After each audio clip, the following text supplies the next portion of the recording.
Una pregunta que parece fácil, pero que tiene una densidad tremenda, y, y para eso hemos invitado a un tallerista que es un lujo, como todos los que vienen a CityLab. Es Manuel Vilches, que ahí lo vemos ya en sala. Manuel es periodista, investigador, escritor, eh, un conocedor absoluto de la música raíz folclórica, ganador del premio Pulsar el año 2016 como productor del álbum Tenemos las manos juntas, que son canciones de Rolando Alarcón, que él compiló y se ganó ese importante galardón. Así que bienvenido, Manuel.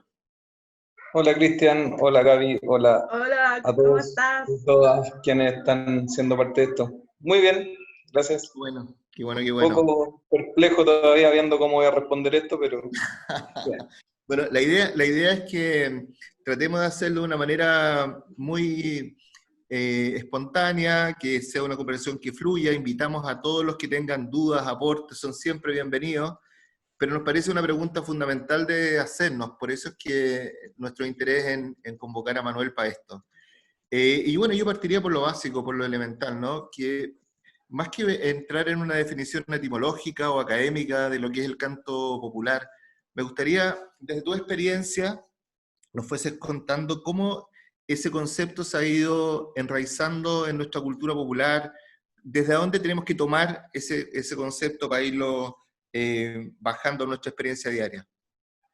Claro, uno siempre tiende a pensar con canto popular que debería tener con el folclore, digamos, por este eje común de pueblo, ¿no? Folclore vendría etimológicamente del el saber del pueblo, digamos, lo que se recopila, lo que permanece.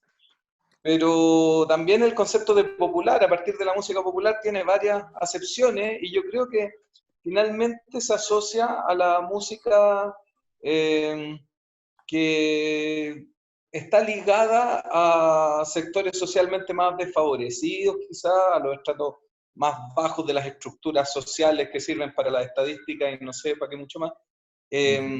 Pero donde sí vive culturas que son muy potentes y que muchas veces están viviendo, sobreviviendo y creándose al margen de determinados circuitos y ambientes. Entonces, obviamente la música raíz folclórica ha vivido eso, pero también cuando uno piensa en la música popular en general, así como la música que le gusta al pueblo, llegas a un montón de expresiones que en un momento fueron vistos medios de soslayo y que finalmente logran entrar en la industria y cierta legitimidad. Entonces, lo que pasó con la música bailable en los 50, 60, lo que pasó con la música ranchera a fines de los 60, de que lentamente se volvieron fenómenos de una gran cantidad de gente que lo empezó a seguir y que finalmente, como medio a regañadientes, terminaron inmersos en los sellos discográficos, en las radios FM, en el Festival de Viña, en todos estos gestos y símbolos de la institucionalidad. Entonces, claro, como la música popular, lo que se asocia a eso tiene que ver con cierta cosa de la masividad y de la masividad un poco a contrapelo de la industria. De industria, obviamente, tú tienes que hablar mucho más que yo, pero ese por un lado. Ahora, claro, cuando uno habla de canto popular, uno generalmente lo asocia como a la cosa más política, al canto de contenido, de denuncia, pero es interesante porque como definición, como concepto, canto popular no ha sido tan utilizado en nuestra música. Yo te comentaba que me empecé a acordar así, bueno, ¿cuántos discos o cosas realmente han tenido el nombre canto popular?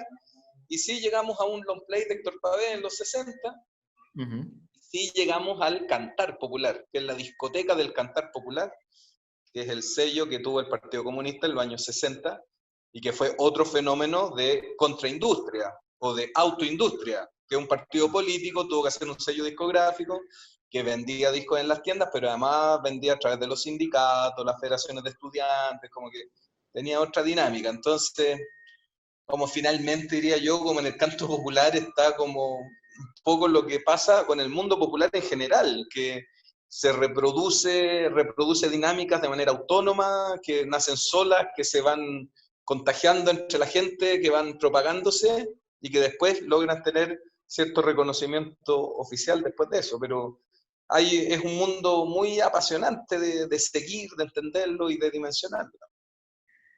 Claro, y pareciera ser de que en esta definición que estamos buscando hay una serie de errores conceptuales, de prejuicios, hay desinformación que pareciera ser de que nos lleva a mezclar cosas, ¿no?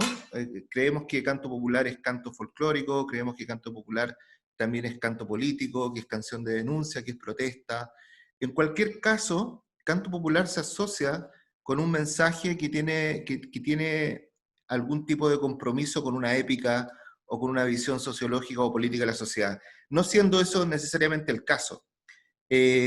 ¿Cómo ves tú que ese tipo de aprendizaje se está traspasando, que a mí es un tema que siempre me interesa, en la gente que se está formando dentro de la música, y no solamente dentro de la música específica como carrera, sino que dentro de la malla curricular de cualquier alumno de cualquier colegio?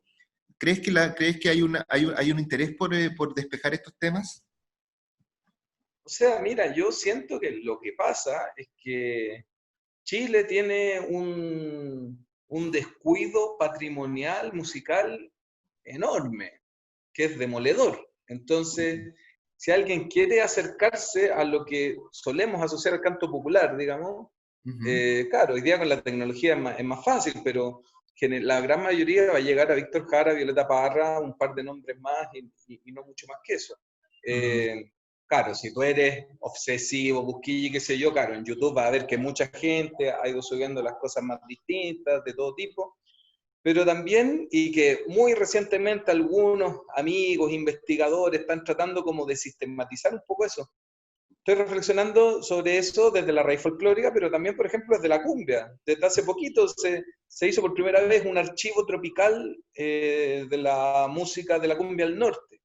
Entonces, una musicóloga hizo un sitio y ahí podíamos ver todos los discos de los Viking 5, de los Fénix, de los Cumaná, todas estas leyendas de la música ujú. tropical. Pero antes de eso era muy difícil. Y como los catálogos, los sellos obviamente no tienen una pata patrimonial necesariamente, salvo que aparezca gente con determinadas habilidades y preocupaciones que quiera hacerlo. Yo sé que para ti es muy importante el nombre de Rubén Nucella, por ejemplo, Sí, claro. que es obligatorio nombrarlo, y son este tipo de gente que uno le gustaría andarlo escribiendo por las murallas, ¿no? Como para que mucha gente sepa lo que hizo él, lo que hicieron gentes en la difusión cultural como Ricardo García, René Largo Faría, en fin. Es mucha la gente que se ha ido quedando atrás, digamos, en el tiempo, porque no hay una cierta cautela de estas cosas. O sea, tenemos una biblioteca nacional, pero no tenemos una mediateca nacional con el rigor que funciona la Biblioteca Nacional. Hay un archivo de música donde Cecilia Astudillo está haciendo todo lo que puede, pero no hay un paralelo en cuanto a cuánto estamos cautelando las producciones fonográficas chilenas. En fin, tienes que pensar que recién a partir de ideas de la SCD se han podido hacer catastros anuales de cuántos discos tenemos, el Música Popular también lo ha hecho. Entonces, Ujú. es algo muy paulatino y hay mucha desconexión. Entonces, poder esperar que eso en los colegios sea estudiado debidamente es súper complejo. Yo en los colegios lo que he visto con mayor interés, entusiasmo y cariño son como las iniciativas independientes, así como los talleres, las orquestas latinoamericanas, los grupos, los ensambles latinoamericanos, que surgen de manera autónoma a la clase. En la clase en general, tú sabrás que en la música rey folclórica hay decenas y centenas de profesores de música, de colegios, de universidades, y ellos mismos dicen que la rigidez de las mallas, de las cosas que se le enseñan a los niños, que a veces que hacerlo tocar un par de cosas en la flauta, si lo logran hacer es como una gran victoria. Entonces, eh, hay un montón de vacíos, creo yo, en el país con respecto a su música, y no estoy hablando solo del folclore, que esa es otra discusión, como si debiéramos o no tener un interés prioritario en el folclore por sobre otros estilos, que hay gente que sí lo cree, porque dice que es lo que nos constituye, etcétera, etcétera. Ujú. Pero más allá de eso, como la preocupación del Estado sobre la música que producimos, sistematizarla, conocerla, es súper bajo. ¿Cuántas veces hemos discutido los que hemos Sí, sido evaluadores en el fondo de la música? Oye, estamos aprobando 100, 200 discos al año, ¿dónde están esos discos? ¿Dónde podemos saber lo que la gente se ganó hace 4 años, los discos que se han hecho? cómo podemos acceder a las cosas que ha apoyado el Estado en iniciativas de investigación musical, en fin. Hay un montón de ripios ahí, entonces como cargarle netamente la educación musical en concreto es como súper injusto, porque además sabemos las realidades educacionales de los profesores, de la cantidad de horas que pueden tener para hacer un trabajo con 40 tipos, de los cuales hay 3 o 4 que les encanta la música, hay 10 que la aguantan, hay 10 que no les gusta mucho y 10 que no la toleran, entonces hay un montón de salvedad. Bueno, la cantidad de instrumentos o no que tienen, hay colegios bien equipados y otros que no tienen nada, en fin. Entonces, es súper complejo. A mí me toca hacer clases en un diplomado de música rey folclórica, que se hizo 2 años, este año yo creo que ya no fue por razones obvias, que lo hace la Universidad de Chile, donde yo trabajo en el departamento de música.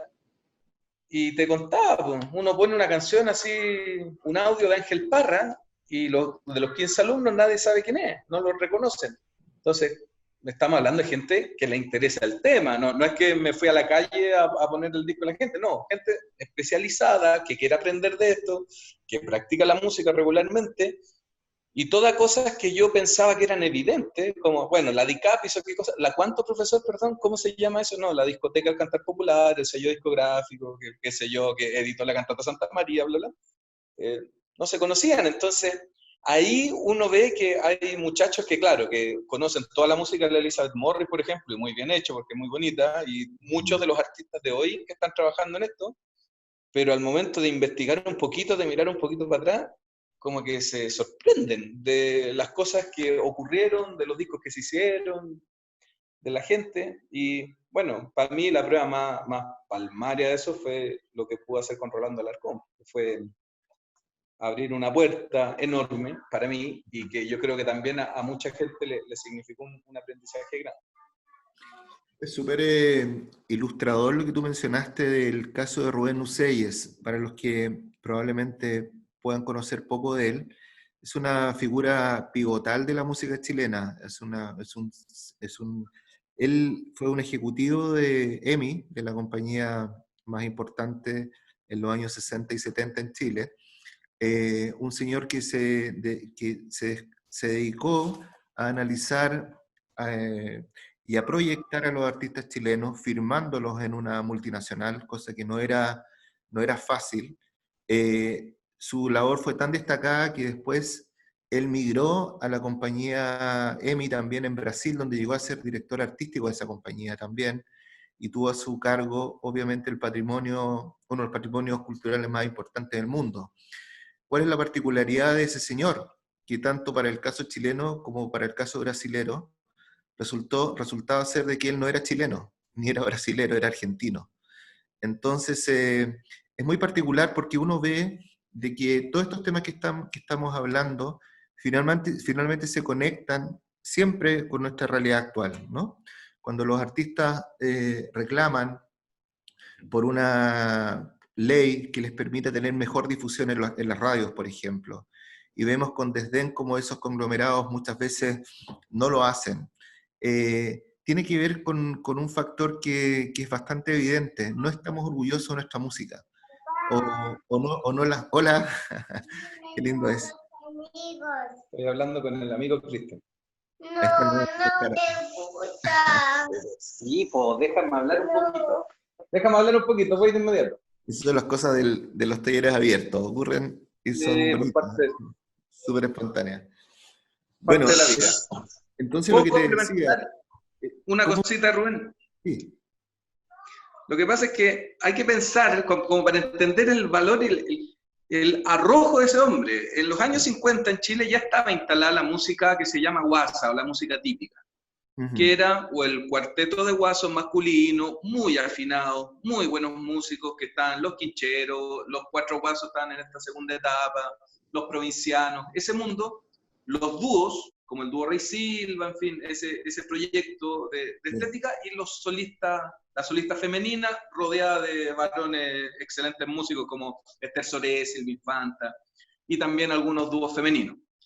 Y en medio de esa sonoridad, Rubén Ucelles decidió que una señora que cantaba canciones recopiladas del campo, y toda esa música era música muy brillante, ¿no? Muy graciosa, muy bonita, muy bien tocada, mucha guitarra, acordeón, arpa, en fin, un lujo instrumental, excelentes cantantes, impostaciones casi líricas en algunos casos, en fin. Y réplica de nuestras estrellas hollywoodenses, ¿no? La Esther Soler era una estrella, de las fotos que se sacaban, los retratos, era una diva total. Entonces, en paralelo a ese mundo, Rubén Nocelle encontró que era interesante grabar a una señora que cantaba canciones del campo, que tocaba la guitarra sola, que prácticamente rasgueaba solamente la guitarra, digamos, hacía algunos punteos muy precisos, que tenía una voz no muy brillante, bajo el parámetro de la industria, digamos, que Tenía no mal sé, genio, además. que tenía un genio del demonio y que ponía sus condiciones súper Sí, tajantes, que no era que negociar con ella, era un parto. Entonces, obviamente estoy hablando de Violeta Parra. Y claro. Rubén Nocella dijo, grabémosla. Le hizo 5 discos primero, de corrido, o 4, que se llamaban El Folclor de Chile. Abrió una serie discográfica para la música chilena donde entró todas estas nociones de folclor que no cabían dentro del estereotipo mediático del folclor. Entonces, para complementar lo que tú decías, es como tratemos de pensar qué hubiera pasado con Violeta Parra sin Rubén Nocella. A lo mejor no habría registros discográficos de ella o se hubiera demorado muchísimo tiempo. Y varios de esos discos son todos discos de canciones recopiladas, tonadas, un especial de la cueca. Entonces, claro, a fines de los 50 Violeta Parra entró en el mundo académico gracias a su hermano y los Letelier le ayudaron mucho y un montón de gente, y Gastón Sublet y La Reina, el fotógrafo. Pero discográficamente era otro mundo, que tenía otra exigencia. Y para Nuselle fue como, obvio que tiene que grabar esta señora, démosle. Y hagamos otro disco y otro disco más. Y yo no tengo las cifras de nada, me imagino que no fueron precisamente un suceso de venta. Deben haberse vendido suficiente para poder seguirlo haciendo, pero fue el camino de una serie que se llamó El Folclor de Chile, que terminó como en 33 o 34 long play hasta el golpe de Estado. Entonces, hacer eso en esa época, con ese concepto de estética folclórica, era una cosa bien quimérica. Y él la hizo. Y de ahí entraron los Cuncumén, y entró el Millaray, y entró el Héctor Páez que te estoy hablando. Entonces, muchos de los grandes nombres de la música chilena lograron grabar ahí. Después grabó el Quilapayún. ¿De quién Eduardo Carrasco me dijo hace 3 semanas? No, nosotros queríamos hacer un disco, llamábamos a la EMI, le decíamos a Nuselle, nos abría el estudio y grabábamos. Así como Claro. nunca nos puso un reparo de nada, obviamente había que tener ojo con el repertorio, digamos, pero en cuanto al tipo de canciones o de sonido, de propuesta, nada, jamás nos dijo una palabra. Entonces, es un tipo que tiene una visión para entender la música que ahora escasea, y hace 60 años creo que escaseaba 20 veces más. Es interesante cuando adviene el régimen militar o la dictadura y empiezan los militares a requisar todo lo que tenga que ver con insumo cultural, se van a la EMI, porque evidentemente la EMI era la gran compañía, era una compañía inglesa, y la anécdota, bien documentada porque fue real, es que llega un alto oficial con un listado de álbumes que había que destruir. Rubén y otra gente se habían encargado de que ese arsenal de álbumes fuera escondido en diferentes disquerías y guarderías, por así decirlo. Había un listado donde estaban discos del Quelantaro, del Cuncumén, del Inti Illimani, de Víctor, bueno, de Rolando Alarcón. Y la historia cuenta de que a los tipos les obsesionaba destruir los discos de Joan Baez, porque pensaban que Joan Baez era una artista chilena, por el apellido. Ese tipo de cosas están súper documentadas. Y otra cosa, bueno, no nos vamos a tener en Rubén, pero me da una perfecta excusa de poder tratar de invitarlo a estos talleres, porque está vivo todavía Rubén, ya está bastante longevo, pero hasta donde sé está muy lúcido. Una vez el Álvaro Enríquez me dijo, mira, solamente en la vida te voy a pedir un favor, que es dame el teléfono de Rubén Nocelle.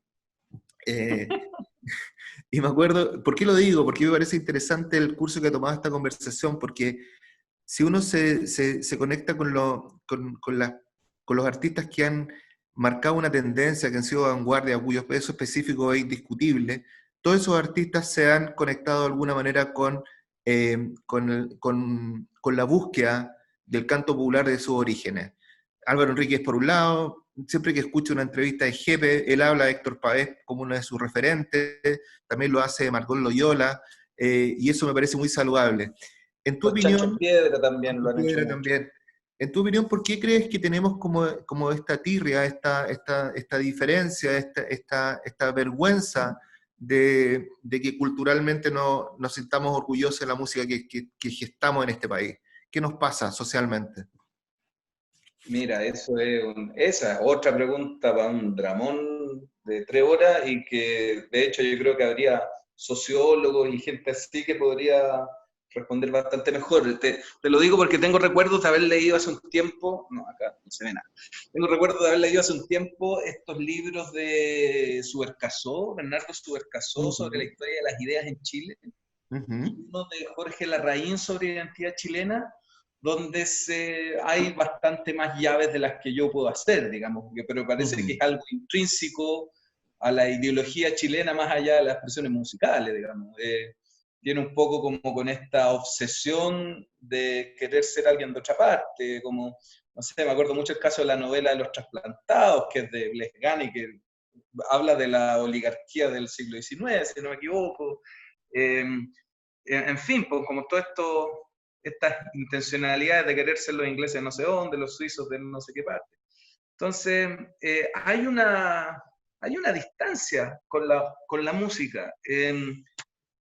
De alguna manera uno ha habido como teorías, ¿no? Como que puede ser que tomar la representación del guaso no haya sido quizás la figura más idónea justamente en esta dicotomía de pueblo, oligarquía.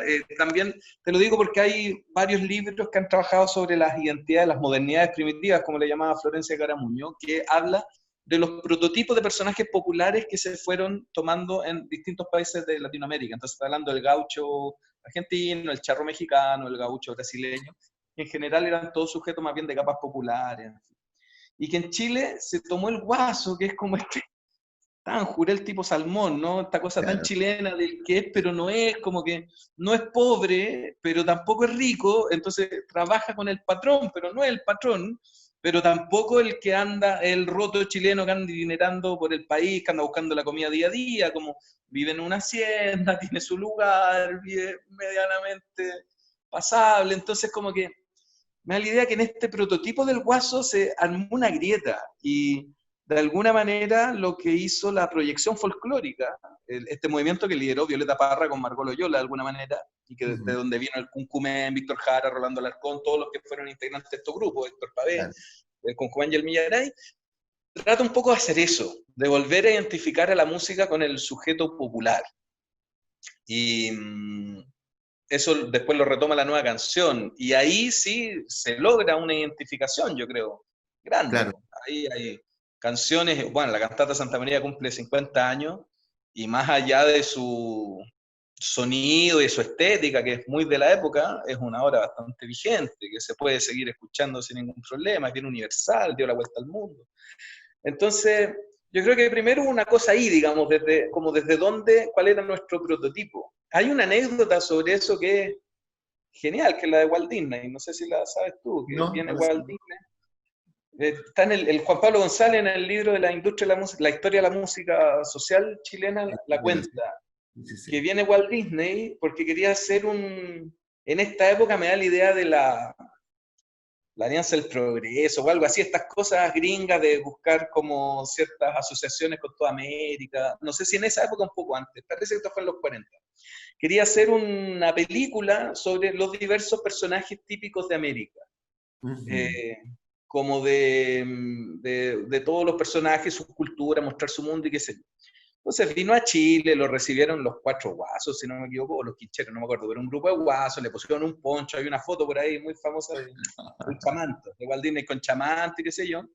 Ya se va a dar las gracias, y cuando hace la película, el personaje chileno era un avión que se llamaba Pedrito, en homenaje a Pedro Aguirre Cerda. Entonces, ahí uno se dice, bueno, pero ¿qué onda, po? ¿Por qué esto no fructificó, digamos? Es como un tipo que tiene, además, no sé si hay alguien más narrativamente efectivo y eficiente que Walt Disney para contar nada, digamos, un Totalmente. tipo que creó un imperio, pero según él Chile era un avión y se llamaba Pedrito. Entonces, ahí yo creo que hay una pista de algo. Y yo por Totalmente. otro lado siento que hay que en los otros países de América Latina hay efectivamente una ligazón muy natural de los pueblos con su música y que logran incluso hacer estas actualizaciones de la música según pasa el tiempo.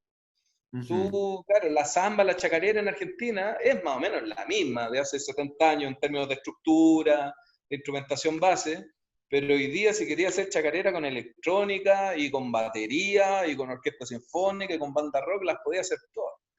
Y acá en Chile, por ejemplo, hacer la tonada en un formato como rockero no es tan fácil. Por alguna Bueno, razón, nunca cuaja del todo bien. Con la cueca sí pasó, pues la cueca se pudo actualizar y ahora hay grupos de nueva generación y han hecho cuecas con cuarteto de cuerda. Para quien quiera escuchar eso, la Orquesta Punta de Diamante, que está en Spotify, es un bello trabajo. 4 grandes cantores cuequeros con cuarteto de cuerda. Hay músicas que logran avanzar con el paso del tiempo y me da la idea que hay otras que se quedan un poco estancadas. Y te lo digo además, no sé, como en los años 50 la estética latinoamericana era, bueno, Yupanqui, los chalchaleros, los brasileños, los mexicanos, el bolero y la guarania, los paraguayos. La música paraguaya era súper famosa en esa época. Acá en Chile se hicieron varias guaranias muy bonitas, pero murió la guarania. Po. Los cuatro guasos salieron de Chile, cantaron tonadas, fueron bien recibidos, eran muy buenos, pero también es algo que sucumbió. Entonces, yo creo que a lo mejor también hay cosas netamente estéticas, ¿eh? Como de melódicas, rítmicas, de cosas que sobreviven más que otras. Cosa de pensar en el folclore chileno, la cantidad de ritmos que estaban extintos, que se recuperaron en los años 60, como la refalosa, qué sé yo, la pericona, el chapecao, cosas que ya se hacían muy poco en los campos, que esta gente las recuperó, las creó, y después nuevamente empezaron a extinguirse. Entonces también hay que entender que hay dinámicas que van decayendo nomás, pues, y que tiene sentido, no toda la época la gente va asociando ciertas cosas. Y en ese sentido, bueno, la cueca está bastante viva, la canción de autor latinoamericana, hay muchos exponentes de eso, y hay un proceso de folclorización de la cumbia, de la ranchera, de la guaracha, totalmente. que ya está en los campos. Entonces, hay cosas, es un mundo bien cíclico ese. Me acuerdo de una canción de Jaime Ross, no sé si te gusta Jaime Ross, Poquito. uruguayo, Sí, sí, tremendo, tremendo. muy bueno. En una parte decía, muy uruguaya esa frase, hay tradiciones que están más muertas que un faraón. ¿Quién baila pericón? ¿Quién pide que le den la comunión? Uruguay es mucho más laico que nosotros, digamos, pero Total. claro, ¿quién baila pericón? Hay cosas que se van nomás. Tampoco hay que atormentarse si no queremos bailar sajuriana, creo yo, no es tan Sí, pero, grave. pero en Tiene su este, valor y punto. Digamos. pero en esta, llama la atención que en esta valorización de la música chilena o del canto popular, o todo lo que refiere a estos conceptos, han habido hitos, incluso movimientos, que han sido como destellos que en los cuales uno ha creído, ¿no? Recuerdo que Víctor Jara decía que a raíz de la nueva canción chilena, justamente, que la nueva canción chilena nació por las necesidades del país. O sea, de alguna manera, recogiendo, naturalmente bajo la inspiración de un hito fundamental como fueron las últimas composiciones de Violeta Parra, donde él siempre decía que ese álbum para él era lo verídico de Chile. Entonces, se gesta un movimiento, ¿no?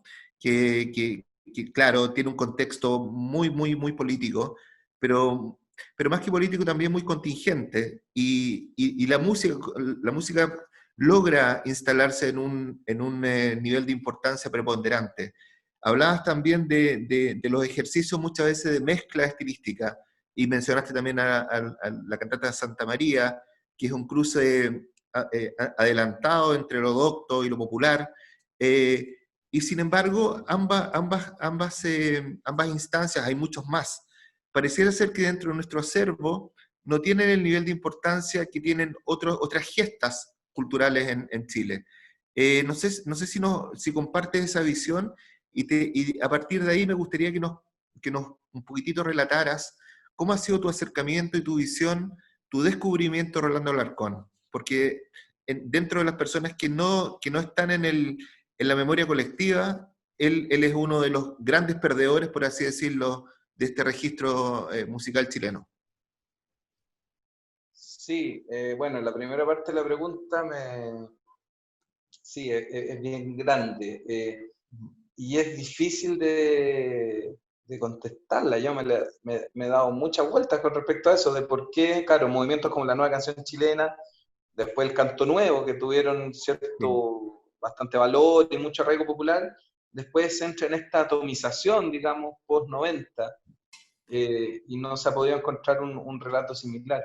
Yo creo que, bueno, en eso efectivamente estas músicas fueron tan fuertes y tan asociadas a diversos periodos de la historia, que hubo una época que fueron hasta mal vistas, digo, en mi generación, que yo tengo 43, en los 90, los que les gustaban el folclore eran como o nostálgicos o pegados, como, ¿para qué seguir escuchando esas cosas?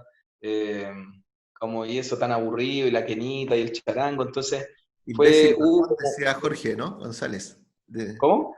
Esa frase, imbécil barbón, le decía a los cantores del canto nuevo en esa época, Los Jorge. del Canto Nuevo. Sí, pues bueno, eso es una necesidad de posicionamiento de él que estaba muy, muy atendible. Yo te estoy hablando de 10 años después, como en los Ujú. 90, ya ha pasado ese boom, cuando Ok. empezaron a volver los músicos acá, en fin. Y claro, que había circuitos súper chicos, la mayoría de la gente del Canto Nuevo se puso a trabajar en otras cosas porque ya no daba para cantar.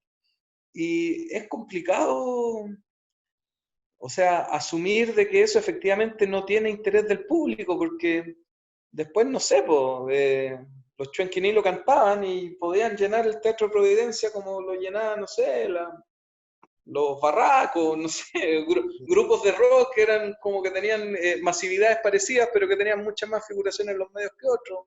Eh, es como, es complicado entrar en esa, o sea, no es fácil encontrar una solución o una aseveración tajante con respecto a eso. Sí creo que efectivamente hubo un desinterés, que hubo una cosa media traumática con esa música. Yo te diría que recién desde el 2003 en adelante, em, cuando se hace una revalorización de Víctor Jara y de Allende, el 98 y el 2003. En esos aniversarios del golpe hubo cierto rebrotar de un montón de cosas, y Ujú. hoy día uno tiene la sensación que hay muchísimos músicos trabajando en eso, que son músicas muy válidas de búsqueda, de investigación, de canto. Ahora hay cantores de música campesina. Pero claro, el público todavía lo tenemos medio atomizado, incluso con redes sociales nos ha costado reunirnos. Y mediáticamente yo creo que todavía pesan un montón de prejuicios. En eso, puta, el Mario Rojas te puede contar muchas anécdotas, y el otro que tiene grandes anécdotas es Alfredo Troncoso en sus años de director del Festival del Muelle.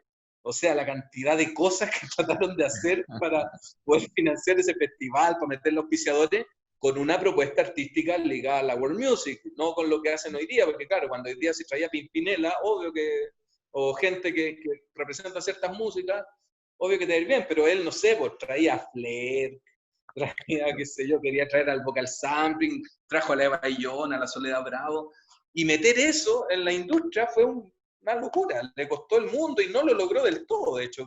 Bueno, Claro. dejó de hacer el festival, sin ir más lejos. Entonces, hay ahí una tensión entre la industria y la música como de raíz folclórica, que yo diría que es incluso mayor que la distancia efectiva que existe en términos cuantitativos. ¿Sí? Es muy Ujú. raro que el Inti Illimani y el Quilapayún, los Jaivas tengan muchísimo público y que haya gente que los quiera ver, y que no, y nadie esté dispuesto a ver grupos que hacen ciertas estéticas similares, a veces de grupos más aventajados técnicamente. Hay algo ahí, una tensión nacional que quizás tiene que ver con lo que hablábamos al comienzo de los libros de Larraín, de Subercasó. Sí, sí, Hay sí. como que en Chile el espejo nunca ha sido muy bien visto, digamos. Que Ujú. cuesta, y yo creo que pasa con otras disciplinas también, por lograr que el teatro también ha vivido en mundos bien paralelos, digamos. Han tenido que ocurrir cosas como la Negra Esther para que ciertas obras sean de alcance nacional. Bueno, y pasando a lo de Alarcón, para mí fue un accidente muy bonito nomás. Yo, a comienzos del 2000, Internet era un mundo muy precario en términos de conocimiento aún. No existía el música popular, no existía Wikipedia, nada. Y un amigo tenía un sitio de música latinoamericana que ponía partituras. Yo me ofrecí a hacerle biografía para dejar en alguna parte escrita la vida del Gitano Rodríguez, de Pavé, en fin. Y con Alarcón me faltó, no había material en Internet. Ya, y lo que había era contradictorio. entrevisté a uno de los emigrantes, que era el dúo que lo acompañaba, y él me dijo que estaba haciendo un libro, le ofrecí ayuda, y me dijo, ya, hagámoslo juntos. Y yo de ahí me metí en el mundo de Alarcón. Ok. Y ahí te das cuenta todo esto que te estoy hablando, imagínate, hace 15 años, encontrar su discografía fue, pero terrible, así como nos demoramos 5, 6, 7 años en pillar algunos singles, canciones que no conocíamos. Eh, Era un misterio, ese hombre era un misterio, definitivamente. O sea, era un hombre del que se conocían 5 canciones y nada más. Entonces, fue muy desafiante. Escucharlo para mí fue una grata sorpresa. Poder escuchar su discografía completa, entender los periodos creativos que tuvo, cierta evolución. Primero, en sus primeros discos él hacía cosas, en unos singles hizo unas cosas bien interesantes, armónicamente, medias cabezonas, y después cuando llega el neofolclore como que se vuelve para atrás y empieza a hacer cosas muy folclóricas, y ahí es el Doña Javiera Carrera, se suma americano. Entonces después se demoró muchos años en volver a retomar el punto que había hecho al comienzo, y ahí como que dejó llevar más libremente su mano creativa, equipararse con lo que estaba haciendo la otra gente en la nueva canción, Jaramans, en fin. Entonces, fue un personaje muy bonito y del que su obra más contundente, diría yo, la que más me gusta, es lejos la más olvidada. Entonces, un poco en función de eso, nació mi idea de hacer este disco, de pedirle a 30 amigos actuales de la música rey folclórica que grabaran un tema de él. O sea, complementando lo que lo dijiste al comienzo, más que compilarlo fue como idearlo, como decirles tú cántate esta, o sea, varios eligieron las canciones y yo hacia el final decía, falta una canción de la Guerra Civil Española, oye, ¿por qué no te canta esta? Le decía un amigo, a otro le decía, oye, me falta una de los poetas soviéticos, cántate una, nos falta una cosa más bailable, faltan mujeres, nos dimos cuenta en la mitad del disco que había muy pocas mujeres cantando, entonces ahí también tuvimos que hacer la iniciativa y no logramos paridad completa, pero hubo una participación mayor que la que estaba considerada al comienzo. En fin. Hubo todo un trabajo ahí como y además como ya, me faltan gente un poco más rockera, gente más docta. Tratamos de hacer una paleta de colores bien diversa y fue un resultado muy igual impactante. la vida, incluso desde la anécdota o desde lo cotidiano de Rolando Alarcón es fascinante. O sea, ganó el Festival de Viña, por ejemplo, Sí, y en el 70, un año muy, muy, muy importante para Chile. Pero además, su vida fue una vida también que la sobrevivió con bastante dolor, porque escondía su condición de gay, que en ese momento era una carga muy fuerte de sobrellevar, ¿no? Entonces, sí, no, no diría que en ese contexto su obra no fue valorada hace 40, 50 años atrás, sino que ahora cobra vigencia, pero por un trabajo de búsqueda muy ardoroso como el que tú estás haciendo. Entre paréntesis, perdona, han pasado ya casi 50 minutos y ha fluido muy rápido la conversación y quisiera preguntarle a las personas que están conectadas si hay preguntas, comentarios que la puedan hacer directamente. No sé, Gaby, si hay alguien. no, Perdón, estaba hablando sin, sin prender el Sí. micrófono. No sé si Eh, hay, si hay algún tipo de pregunta o si no, seguir. sí, o sea, tengo en realidad más felicitaciones que preguntas. En realidad dicen que Manuel Bilseder ha estado en un horario prime, que interesante la conversación. Así que hasta el momento más felicitaciones que preguntas. Así que si quieren seguir, ay, qué lindo. todavía tenemos un ratito. Buenísimo. Ya, te quería complementar lo de Alarcón, para hacer otra reflexión que te iba a hacer antes, que tenía que ver con lo de la EMI. Que Rolando Alarcón, claro, uno cuando piensa en la nueva canción chilena, dice, oh, esta gente que era militante, consecuente, que nunca transaba con nada, que no iba a ningún festival de ni una cosa, que no se llevaban con la gente de la derecha, uno tiene esa visión un poco Claro. por lo que pasó después del golpe. Y Alarcón es el mejor paradigma de que nada que ver, po. O sea, uno de sus mejores amigos en la música fue Pedro Mesone. Pero me suena, claro. Eh, Se adoraban, así completamente. Alarcón le ayudó incluso después de que a Mesone lo abucharon en un festival de la nueva canción chilena, que era el mismo festival en el que se estrenó la cantata Santa María. A Pedro Mesone le hicieron cantar canciones de Nicanor Molinares. Entonces, el entorno no era muy grato para él y obviamente la tuvo que pagar. Entonces, incluso después de eso, Alarcón lo apoyó, le pasaba canciones para sus discos, competía en el Festival de Viña, le hacía canciones a los 4 cuartos.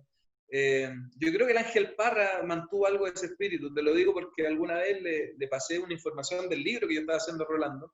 Y me dijo, mijo, no se preocupe, si yo ya afuera me acabo de comprar dos, me dijo. Uno para mí y otro para mi amiga Paz Undurraga, que era la líder de las Cuatro Brujas. 40 años después del neofolclore, ellos seguían siendo amigos. ¿Sí? Entonces, hay, a veces por la simplificación o por ver las cosas muy a lo lejos, se tienden a crear más parcelas y más segmentaciones de las que existen. Entonces, entender la música raíz folclórica de esa época, y es lo que he tratado de hacer en el diplomado, es una cosa que tiene que ver con la música, con la política. Efectivamente hay partidos políticos importantes en lo que pasó en el desarrollo de la música, como con lo que hizo la DICAT, o acontecimientos políticos que obviamente marcaron todo, como ciertas matanzas que dieron origen a canciones, en fin, un montón de cosas, políticas estatales con respecto a eso.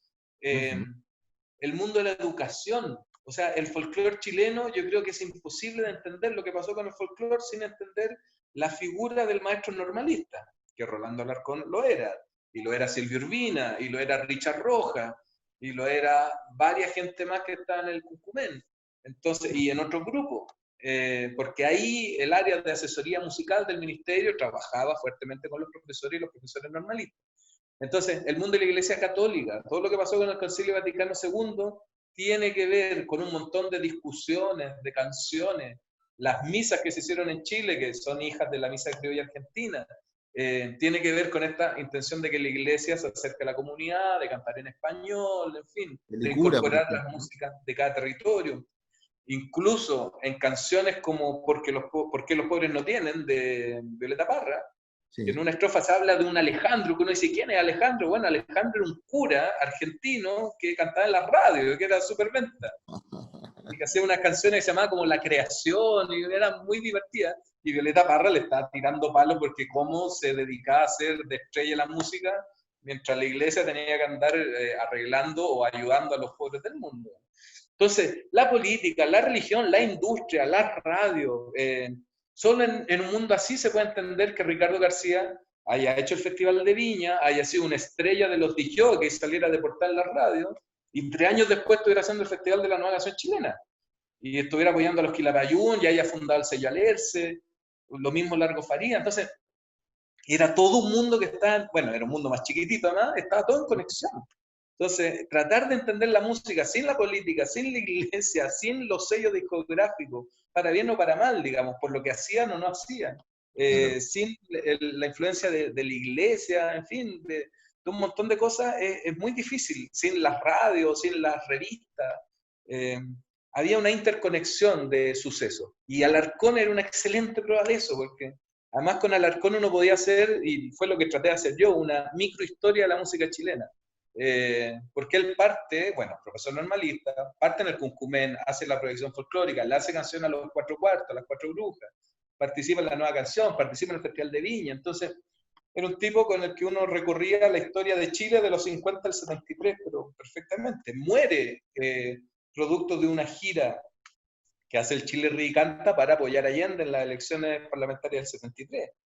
Que si Allende no sacaba por lo menos más de 1/3 de los votos, lo destituían. Si el Parlamento quedaba con 2/3 de la CODE, lo sacaban. Entonces, por eso fue tan importante esa elección.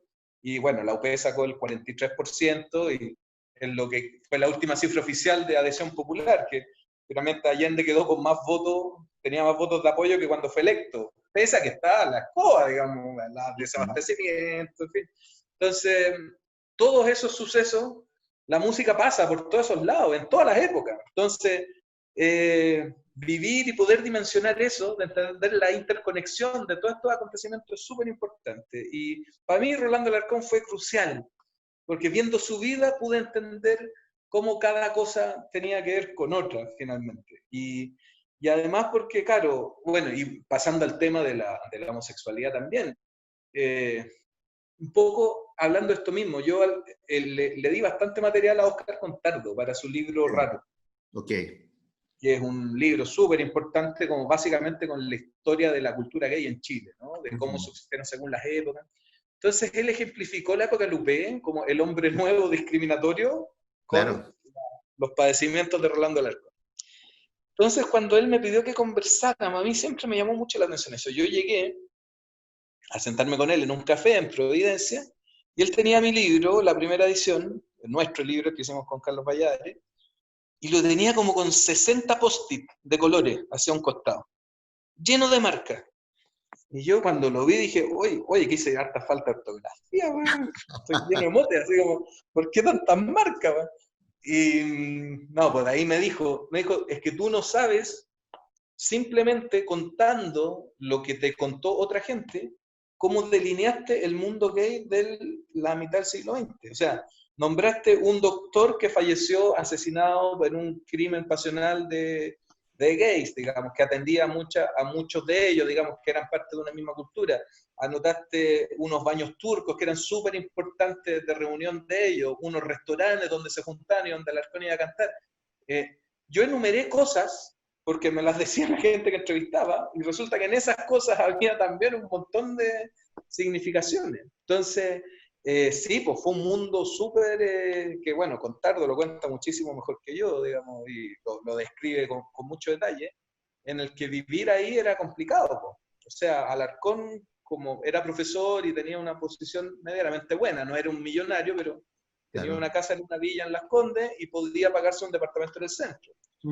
Y en la casa vivía con la mamá, y en el departamento, bueno, tenía su vida tranquilo, ¿no? Entonces, tener que incurrir en ese tipo de cosas, literalmente doble vida, digamos, doble casa, es obviamente desgastante, tensionante, los dedos acusatorios. A mí su pareja, el Pepe Hernández, me contaba que le llegaban cartas a la radio como, no cantes con este niño, no te marques, no lo involucres en esto. Gente que reclamaba. Ha sido muy, muy terrible, y también cómo resolver eso creativamente. O sea, cómo en las canciones poder hablar de eso, mostrarlo, era muy complicado. De hecho, yo creo que no son más de 2 o 3 las canciones donde uno puede encontrar cierta visión o cierta proyección del mundo gay, de sus problemas, además, escritos de una manera más concreta o menos abstracta, si se quiere. Yo creo que lo que más logró en un momento fue empezar a componer sin género. Como las canciones de amor no eran para una mujer o para un hombre, sino eran como para conceptos, eran como más abstractos. Y eso fue una salida que yo creo que él logró hacer para quedar más tranquilo, o los personificaba en una paloma, como la canción Paloma Mía, que es muy linda. Pero su canción más bonita, que es la canción de la noche, la más conocida, si uno la revisa, nunca habla de la otra persona. Se sabe que es una canción de amor que se fue, pero no se sabe de qué tipo de género está hablando. Entonces, incluso incurrir en ese tipo de cosas implicaba un desafío, un desgaste, una toma de posición. Hay una pregunta para usted. Hay una pregunta para ti, la Gaby la va a hacer. Yo también tengo una pregunta. Sí, perdón, es que acá me preguntan, ¿qué opina Manuel sobre el movimiento porteño popular que nace con el paño Rondona y el gitano? Bueno, pues eso es un mundo muy concatenado a la nueva canción chilena. De hecho, ellos son reconocidos como parte de ese mismo movimiento que tiene sus particularidades, pero que obviamente el Payo Grondona, el Gitano Rodríguez y el Tiempo Nuevo, el conjunto Tiempo Nuevo, fueron como 3 bastiones súper importantes que se proyectaron, yo creo que hasta hoy. El Gitano falleció hace mucho tiempo, ya más de 20 años. El Payo Grondona hace no tanto, hace unos 7 años, 8 años. Sí. Y los Tiempos Nuevos, bueno, dejaron de tocar hace tiempo, pero así todos fueron una marca, porque además tiene que ver con esta cosa de los mundos culturales. La Peña de Valparaíso fue una de las primeras peñas que se instaló en el país, luego de lo que sucedió con la Peña de los Parras. Es el lugar donde debutaron los Quilapayún, por ejemplo. La primera actuación de Quilapayún fue en la Peña de Valpo, entonces fue un lugar que rápidamente tuvo mucho valor, y se hicieron unos festivales además de canción comprometida. Entonces finalmente un territorio, bueno, Valpo siempre ha sido uno de los polos culturales, yo creo, del país, artístico. Hoy día en la música, cada vez que nos toca evaluar los proyectos y cosas así, vemos Valpo, Conce, Valdivia, Santiago, digamos, son las 4 capitales, los 4 grandes focos artístico. Entonces, obviamente en ellos dos, y el Payo Grondona yo creo que fue una salvación para la nueva canción chilena, como es lo que permite como matizar esto que se suele decir mucho, ¿no? Que la nueva canción es pesada, densa, oscura, amarga, solamente crítica, qué sé yo, como el Payo Grondona es como el comodín para decir, oiga, párela, acá hay un tipo chistosísimo, muy original, que decidió tocar un banjo también como una manera de visibilizarse al comienzo, que según él se lo pasó un gringo y él hicieron un trueque como que él en nombre de Chile le pasaba el cobre y el gringo le pasaba el banjo. Digo. Entonces, desde esas definiciones ya uno se imagina la genialidad que tiene. Y el gitano es un caso bien interesante porque es un artista muy completo. Como poca gente que yo recuerde, quizás como el Desiderio Arenas o algunos otros, que trabajan desde muchas perspectivas artísticas. El gitano era muy buen poeta, era gran artista plástico, estudió arquitectura, y de hecho yo creo que el canto fue lo que hizo menos asiduamente. Del gitano, hasta donde tengo entendido, hay 2 long play, no hay más que eso. Y un disco en vivo cuando volví a Chile. Pero bueno, en esos 2 long play está, bueno, por supuesto la canción de Valparaíso, que es como un himno nacional, y varias otras canciones muy interesantes, una Víctor Jara, su versión de Ha llegado el tiempo de vivir. Entonces, es un hombre de una efectividad muy grande, que para lo poco que grabó, dejó muchas cosas muy valiosas. Entonces, obviamente, ambos son constitutivos de lo que se suele llamar la primera división, ¿no? Como de los grandes nombres de la música chilena. Y el Tiempo Nuevo, para mí también es importante nombrarlo porque cumplió un poco el rol que cumplió el Sol y Lluvia después, como esta música rítmica de agitación, como de llamado a la esperanza, a la denuncia, a la unidad, al juego, pero con un sentido muy rítmico, muy melódico, muy pegadizo. Fue un grupo muy popular en esos años. Su versión del No nos moverán fue conocidísima, se acaba de hacer un libro sobre cómo esa canción original de Estados Unidos llegó a Chile y se convirtió en un himno tan importante. Buenísimo. George. Había otra pregunta, parece. Sí, yo tengo una pregunta.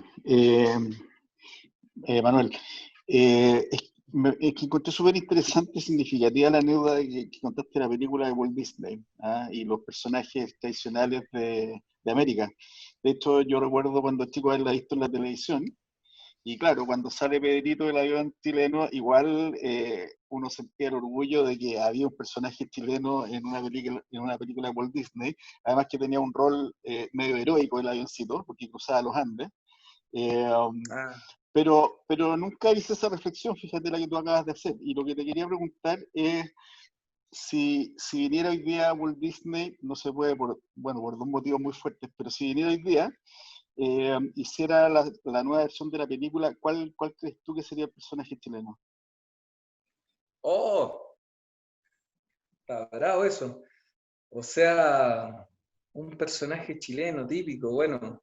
Oye, perdón, yo solamente quiero hacer como un alcance, yo también me sabía esa historia y yo también sé que por eso nace Condorito también. Exacto, porque eso te iba a decir. te impresiona que habiendo cóndor, habiendo tanto personaje característico, a Walt Disney se le haya ocurrido un avión, por ejemplo. Yo eso sabía, que por eso nace Condorito. Sí, fue tal cual, que Pepo se indignó cuando vio el avión y dijo, bueno, podemos hacer un personaje. Bueno, de hecho, es muy notable lo de Condorito, pues se volvió un personaje popular de toda América, y todos los países de América, en varios países se creía que el personaje era de allá, pero sí, pues un prototipo como él, como los orígenes de Condorito, debería ser el roto chileno, finalmente, ¿no? Que puede tener diversas variantes más cómicas, qué sé yo, pero un hombre sobreviviente, que se las arregla para vivir, que finalmente mantiene el buen humor pese a todo lo que le pasa, que es muy ingenioso. Una mezcla entre Pedro Urdemales y el que hacía Camiroaga. ¿Cómo se llama el que hacía Camiroaga? El Washington. No sé, como ese prototipo ya está muy instalado acá, como de... A veces lo ponen con más o menos alcohol, digamos, pero siempre un hombre de clases populares, muy esforzado, muy sobreviviente, como que siempre se las arregla, que se anda riendo, que es amigo de su barrio. Bueno, Condorito un poco eso, que tiene a su compadre, que siempre lo ayuda, que tiene un amigo curado, que tiene un amigo odioso, en fin. Como yo creo que ahora en referencias musicales, artísticas, es como difícil de poder determinarlo. Yo tendería a pensar en algo ligado a la cueca brava, en fin, o alguno de estos discursos medio híbridos que hay de las culturas andinas. Yo creo que hay varios discursos, hay pocos tan homogenizantes, pero hay varias manifestaciones musicales. Bueno, quizás debería ser alguien abiertamente de la cultura mapuche, o alguna representación de algo del imaginario mapuche también. Es bien difícil. La pregunta tiene como dos etapas, porque por un lado es cómo nosotros propondríamos el personaje, ¿no es cierto?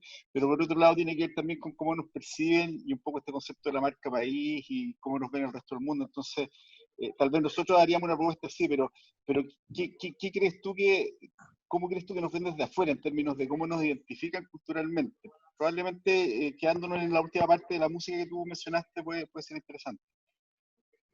Es que en el caso de la música es muy dramático, porque yo, por ejemplo, alguna vez me compré el libro de estas como enciclopedias de la World Music, que se llamaba la Rug Guide, si no me equivoco, que era una enciclopedia así como el Lonely Planet de los viajes, pero con la música. Y puta, me compré el libro y partí a ver qué había de Chile, y eran 4 páginas, un libro del año 2005, por decirte, y eran 4 páginas de la nueva canción chilena, po. Y Víctor Jara, Violeta Parra, hasta Inti Illimani, yo creo que llegamos. Entonces, hay ahí como una cosa muy rara de lo que nos ha costado proyectar discursos musicales hacia afuera, como uno asocia la world music y a lo más que puede pensar que en algunas partes está, no sé, la Francesca Ancarola, Congreso, pero que son expresiones bastante sofisticadas, digamos, muy meritorias de excelencia artística, pero que no sé si logran cumplir con esto del prototipo identitario nacional. Entonces ahí yo creo que yo creo que hoy día, para afuera, lo más que se debe conocer de Chile es Javier Amena, Jepe, no sé, como que han logrado llegar a varios. El Cristian sabe mucho más que yo de eso. Yo, en realidad, mi capacidad de viaje primero no he pasado de Cuba y eso fue hace 20 años. Así que, salvo algunos festivales folclóricos en Argentina, hasta ahí se remiten mis viajes. Entonces, pero me da la idea que de Chile, claro, lo que más logró instalarse fue un discurso semi-world music. Me da la idea que los que han tenido más éxito en eso ha sido, bueno, la Pascual y la Vaca, a veces proyectos como la Banda Conmoción, que han podido hacer viajes y cosas así, y lo que hace Subira, que es como una manifestación world music, a veces media étnica, media new age, reflexiva, pero que él sí sabemos que tiene mucho éxito, participa en muchos festivales, está muy instalado en el circuito, pero claro, son manifestaciones que han logrado mostrarse como música chilena afuera, pero que a mí me queda duda si son como tan representativos o pueden ser como prototípicos de lo que asumimos que puede ser música chilena. No sé, yo hubiera mandado, lo que hacían los truqueros hace 15 años, yo lo hubiera mandado a cualquier parte del mundo, que hacían unas obras de teatro finalmente sobre la cueca, hacían puesta en escena, hacían coreografía, cantaban a todo trapo, tenían 9 músicos, medios yaceros algunos, más populares otros. Para mí eso era una manera de mostrar Chile que lamentablemente, bueno, el grupo ya tomó otro cariz y escénicamente otra cosa, pero a mí me hubiera encantado que eso se viera, como que sin desmerecer al Bafona, pero obviamente los ballets folclóricos, que tengo una visión sobre ellos, creo que un espectáculo como ese hubiera sido más representativo de hartas cosas de Chile, que hubiera sido más difícil de que hubiera versiones similares en otras partes del mundo, digamos, que podría haber tenido una personalidad más propia. Totalmente. Queda súper claro de la urgencia, de la necesidad que tenemos de poner en valor nuestra música, nuestras canciones, nuestro canto. Hay cifras que son para llorar. O sea, si en Chile se publican más de 1000 discos al año, no más de 4 o 5 realmente tienen un peso en la gente de masividad concreto. Si uno revisa cualquier chart de Spotify, que hoy es la medición más cercana al gusto de la gente, se da cuenta que los top 200 nunca un cantante de raíz folclórica va a estar instalado en ese chart. El único caso que el otro día se lo comentaba a alguien que me llamó la atención y lo felicité a Manuel García, fue esa reversión que él hizo con Silvio Rodríguez, del Viejo Comunista, que estuvo ahí alguna semana entre el 110 o 120. Fuera de él, nadie. Y lo otro importante también es constatar que del total de las radios que pasa música chilena, entre 10 a 12 artistas contemplan el 80% del volumen de esa música. O sea, a nivel de diversidad también estamos muy complicados. Creo que urge un plan súper grande de digitalización de todo lo que tiene que ver con patrimonio, de todo lo que tiene que ver con artistas, y también creo que es muy urgente hoy día despertar en la gente la necesidad de conocer un poco más lo que es nuestra historia reciente, en la música que nos gusta a todos, pero de la cual conocemos tan poco. Entonces, en ese sentido ha sido realmente un lujo tenerte, Manuel. Ha sido fantástico Yo, y perdón, le quiero meter presión a Manuel porque aquí mucha gente preguntó que cuándo le vas a poner fecha a tu taller. bien. ¿Qué taller de qué? No sé, alguien puso así, como que me voy a entender como que tú estabas ahí pensando en un taller. Fabián parece que era el que puso en Instagram Live, porque por favor pregúntale cuándo va a poner fecha o para un taller, algo así. No sé Sí, si en el fondo está pidiendo que haga un taller con estos temas. Esa es la claro. medida. Uy, Y pues, conversémoslo con ya. CityLab, ¿te parece? Armémoslo con CityLab, de todas maneras. Eso. ¿Sí? Cristian siempre me termina convenciendo. A mí me da una plancha terrible, así como a tratar de hacer algo ya más sistemático, conversar todo bien, pero ya tratar de delinear una propuesta y todo me da como pánico escénico. Así que Pero vamos a tener que hablar propuesta con con Cristian. distinción. Pero Manuel, de Oye, verdad la lo gente único que está... quería decir, perdón, Sí, para cerrar lo de Cristian, que yo creo que también hay que ser bien sinceros, que en la música de raíz, los que trabajamos en la difusión, la gestión, también hemos sido bien, como que a veces vemos cosas que son muy interesantes y siento que hay muchas herramientas que se podrían desarrollar de otra forma. El otro día hablábamos con Cristian, yo la teleserie de Sandro me la vi completa, la encontré pero apasionante y hermosa desde dimensionar el personaje artístico, que ni siquiera era una serie muy cebollera, historias de amor, ni nada, era como el hombre, el ídolo, el hombre que peleaba con el ídolo. Y uno dice, bueno, y de eso, ¿por qué no se puede hacer algo de Víctor Jara o de Alarcón o de cuánta gente que ha hecho tantas cosas, historias trágicas como la de Juan Capra, digamos, un pintor, artista que murió prácticamente en la calle en un ¿sabes por qué no periodo pasa? casi gris? ¿Sabes por qué no pasa? Porque en vez de eso tenemos Bailando por un sueño en Canal 13. Bueno, pero es que a lo que voy es que también nosotros, los que estamos en ese mundo y conocemos a estos personajes, tenemos una obligación de encontrar las maneras de contar estas vidas, de plantearlas, de narrarlas, de hacer ejercicios que permitan mostrar nuevas maneras de compartir estas historias, estas canciones, estas músicas. Entonces, en ese sentido, bueno, lo que yo traté de hacer con el libro Alarcón fue complementarlo con un disco. Eso fue lo que se me ocurrió en ese momento, pero estoy seguro que mucha más gente con mucho talento podría, desde hacer novelas gráficas, hacer películas o documentales, como que ahí tenemos que explorar nuevos formatos, acorde además los años que vivimos, para poder hacer que esta música no sea solamente recuperar el disco, sino poder plantear y convivir con las herramientas artísticas como ellos mismos lo hicieron. Sí, en los Exacto. años 60 Víctor Jara hacía música de ballet, del que la habían trabajado con un músico docto, hicieron una cantata muy teatral. Ellos con Víctor Jara hacían música de teatro, digamos, como prácticamente unos conciertos que eran escenificaciones. O sea, hay una pretensión en esta música que fue ligarse a otras artes. Y eso yo creo que también, para contar y recuperar este patrimonio, también tenemos que ver la manera de poder hacerlo. Buenísimo. Ha sido Oye, magnífico, nos hemos extendido de tiempo, pero se ha justificado plenamente, Gaby. de verdad que se nos pasó demasiado rápido, la gente estaba demasiado contenta, parece que, no sé si, no, voy a decirlo así, parece que quizás nosotros queremos darle diversidad a los horarios y a los talleristas para que todos nos puedan ver, pero nos están pidiendo un prime con esto, por favor, parece que sea extenso y más largo porque es un tema muy interesante lo que está hablando Manuel y de un rescate musical sobre la música chilena que de verdad creo que le hacemos una extensión de invitación, ¿cierto? A que pueda estar en otro momento, la gente... la gracia de Manuel de CityLab es eso, que estemos relajados, que estemos buena onda. Yo creo que tú en un momento te empezaste a explayar y fue súper bueno, eres un seco, aquí la gente te lo está diciendo, así que muchas gracias y invitadísimo a hacer un taller y a tener otra conversación quizás más íntima sobre qué es el canto popular. Lo conversamos, Manuel. Muchas No, gracias por muchas todo. gracias. Yo en general en la vida uno llega a convencerse a cierta edad de que uno acumula conocimiento, historias como por nada, así como que le importa a muy poca gente. Entonces saber que está pasando algo, que hay gente que quiere escuchar más de esto es súper bonito. Así que cuando Qué se bueno. pueda compartir de otra manera, yo feliz. Nosotros orgullosos, la verdad. Vale. Bueno, Muchas queridos, un abrazo. Muchas gracias.